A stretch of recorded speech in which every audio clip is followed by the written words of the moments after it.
everyone, welcome back to another video from Webtech Tutorial.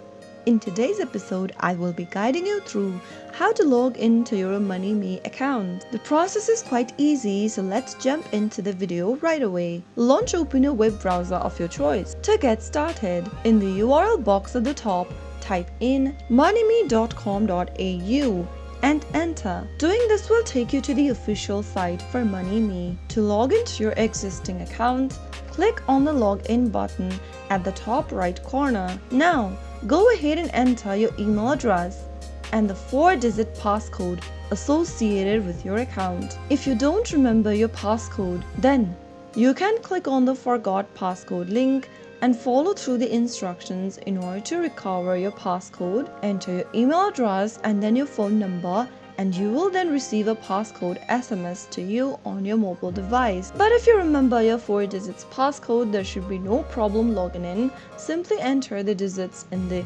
correct boxes, enter your email, and you will then be signed in to your Moneyme account. So that is how you can easily access Moneyme in a couple of minutes. If you found the video to be helpful, go ahead and give us a thumbs up.